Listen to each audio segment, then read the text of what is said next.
Hey solo gamers, thanks for checking out How's It Play Solo. Today I'm going to be going over the solitaire game for Viticulture. There have been a few versions of Viticulture released so far. In today's video I'm using the second edition of the game with a few bits and pieces from the Tuscany expansion. The setup I'm using is pretty close to what's available in the Essential edition of Viticulture, which is the most current version of the game on the market today. Viticulture is a worker placement game that takes place over a series of years, and each year is divided into 4 seasons: spring, summer, fall, and winter. I'm going to explain those seasons in a little bit more detail in just a moment, but the general gist of the game is that you're going to be planting grape cards in your fields. These grape cards can provide either red or white grapes, or sometimes both. Once I've planted a grape card or multiple grape cards, I can harvest my fields. And when I do that, I'm going to get grapes in accordance with the cards in my fields. And once I have grape tokens, I can convert those to wine later on. And you can convert a red grape to a red wine. You can do the same thing with white grapes, convert them to white wine. Alternately, you can combine red and white grapes to make a blush wine. So if I have a level 2 red grape and a level 2 white grape, I can make a level 4 blush wine. Finally, if I have 2 red grape tokens and a white grape token, I can combine those to make a sparkling wine. So if I've got a level 4 red, a level 3 red, that's 7, 8, 9, 10. The highest value of wine is 9, so I can make a level 9 sparkling wine. Now, when I make a wine with a value of 4 or higher, I have to have my cellar upgraded to the medium size. At the beginning of the game, I just have a small cellar. You can upgrade to a medium and then to a large cellar that allows you to store wine of a size 7 or higher. Once I have wines made, I'm able to fulfill wine order cards. So this card requires that I have a white value 3 wine and a 7 value sparkling wine. I can discard tokens, and this can be 3 or greater, or 7 or greater. I can discard tokens that are equal to or greater than these values, and I will score 6 points and 2 residual money at the start of every year. In the spring of each year, players take turns placing their rooster piece on the wake-up track. And where you place on this track determines where you go in player order. So if I'm the first one to place, and I place my rooster on spot number 4, anyone that places on spots 1 through 3 after me will go before me in player order for the duration of this year. Now, in addition to determining player order for the year, this wake-up track also provides you a one-time bonus. So if I place here, I receive 1 money. The bonuses kind of get better the later you wake up. So in some of the latter spots, you're able to gain a victory point. You can receive an additional worker for the duration of the year. And so this is just kind of a neat twist on a lot of worker placements. First player is kind of a static thing that you can claim from someone else by taking an action. This kind of shakes things up, and these bonuses are kind of an additional way to keep things interesting as well. During the summer, players take turns placing their workers to perform summer actions. Now these summer actions are all on the left side of the board. They're marked with the yellow action spaces. You'll notice there are 3 spaces for each action. And this is how the game scales between different player counts. So if you're playing with 2 players, you only have access to the leftmost action space.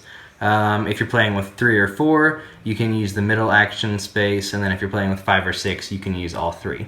The middle space also has an icon that grants you a bonus if you choose that middle space. And you don't have to perform this chronologically. You know, if I'm the first one to plant a grape card this round, then I can select that middle spot and I can plant an additional grape card. One thing that I find really interesting is that at the start of the game, you only have 3 workers, and these workers have to last you for the whole year. So you take actions during the summer, you take actions during the winter, but if you place all of your workers during the summer, you don't have any workers left to place in the winter. So it's really cool that you have to kind of manage, you know, when you're going to place your workers, how you're going to use those. Another really interesting thing that I haven't seen in any other worker placement games is that you have one worker, he's called your grande worker, and he is actually able to place on spaces that are occupied by an opponent. So maybe someone has already taken, in a 3-player game, someone has taken both of the plant actions, but I really want to plant a card. This big guy is able to take that action. Now I can't get any bonuses, you know, generated from that action space, but I can still plant a green card by placing my grande worker. Just to give a quick overview of some of the summer actions, I'm able to draw green cards. These are the grape cards that get planted in your fields. I can give a tour to gain some lira. I can plant cards in my fields. I can sell grapes to earn some income, or actually I can sell my empty fields. Each field has a certain capacity that it can hold, and so what this means is that if I look at this grape card, it has a value 3 red grapes, so this has 3 value. That would be 3 out of 7 in my field. But if I sell this field while it's empty, it provides 7 lira for me, and then I'm not able to plant anything in that field unless I take this action again later on in the game to buy that field back by paying the same price that I received for selling that field.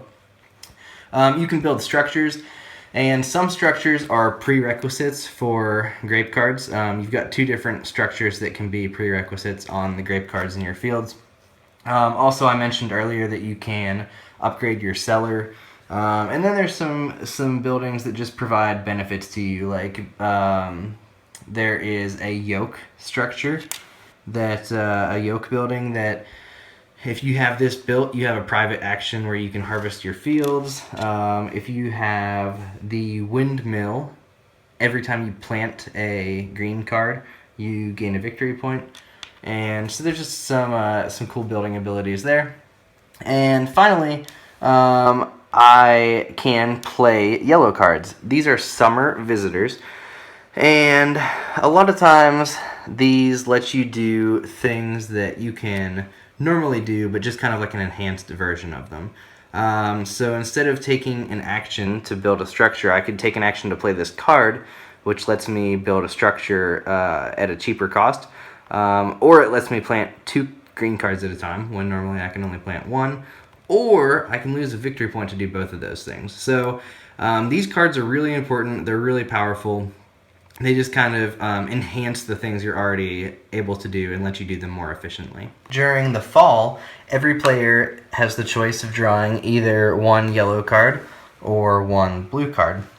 Blue cards are winter visitors. They work pretty similar to the summer visitors, but they can only be played in the winter. But again, they just give you enhanced versions of actions you can normally do, or some of them have their own unique abilities, like being able to turn coins into victory points, or victory points into coins. During the fall, if you have a cottage built, a cottage is one of the structures you can build, you actually get to draw an additional card for free.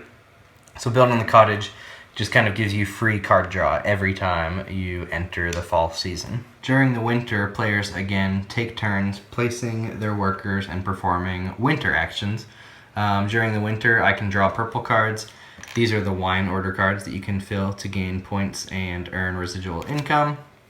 I can train new workers. You have the potential to have 6 workers by the end of the game. You only start out with 3. You can convert the grapes that you have to wine tokens.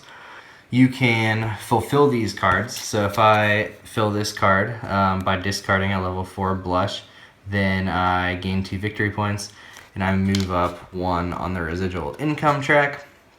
And finally, you can play the blue visitor cards, which work the same way as the summer visitor cards. And then at the end of the year, you discard down to 7 cards. If you have more than that, you receive you receive your residual income, and this can move up over time. You know, the more wine orders you fill, the higher up you move on this track. And then you remove all your workers, and you start the next year by choosing your wake-up order. And once someone hits 20 points, that triggers the end game. So if I hit 20 points during the summer, we play out the rest of the year. We go through fall, drawing cards. We go through winter, placing our workers. If I trigger that in winter, it works the same way. We just finish out that current year. And whoever has the most victory points at the end of the year is the winner of the game. The solo game plays and feels a lot like a multiplayer game of Viticulture. When you set up, you select the workers and the scoring marker for one additional color, and you use these pieces for the automated player that you're playing against. You put the scoring marker on the scoring track, and the number that you place this on varies. If you're using the Tuscany module, if you're using the Tuscany expansion, the number of modules that you're playing with can affect where you place this at the beginning of the game. But your goal over the course of the game is to score more points than wherever this marker is placed. And this marker, at least with the base game, is static. It doesn't move after the setup. So you just want to score more points than this throughout the duration of the game. When you play a solo game, you only use the leftmost action space for each action, like you were playing a two-player game. And any season where you would place workers, so any summer or winter where I still have workers to place, I am going to draw the top card of this Automa deck. And before I get to place any of my workers, I use the automated player's workers to block off any spaces, any actions on this card that correspond to the season I'm in. So right off the bat, I block off the space where I can draw green cards, and I block off the space where I can play yellow cards, and I can't take those actions this season unless I use my Grande worker. So this provides quite a challenge because you're getting stuff blocked before you have a chance to place anything. In a multiplayer game, you're used to things being blocked, but because you can kind of take an action, and then your opponent takes an action, and so on and so forth, you can prioritize your actions to try to get the most important stuff done during that season. But because the automated player gets to place before you, it really forces you to adapt and work around the automated player. I think what really sets Viticulture apart as a solitaire Euro is the way that the automated player works against you. I really like the way that it forces you to change your strategy. You have to think outside the box. You have to take actions outside of the time frame where you wanted to take those actions. You have to be conservative with your Grande worker because you never know when that critical action is going to get blocked off. And I just think that the automated player, the way that that automated deck works, just adds a lot of replayability to the game because those cards never come out, in the same order. It always keeps you on your toes. And as an added bonus, I think playing the solo game makes you a lot better at Viticulture overall. Because when you have to constantly tailor your strategy to work around that player, you kind of just learn how to work around other players in general, which is a really rewarding experience. Another thing that I love about the solo game is how well it works with so many of the modules from the Tuscany expansion. The Tuscany expansion just adds a lot of mileage to the game. It provides a lot of new, interesting decisions and a lot of new, interesting challenges, and I highly recommend checking that out as well. Viticulture is just an outstanding Euro game in general, but the solo mode sets it even farther apart from the rest of the pack. I highly recommend checking it out.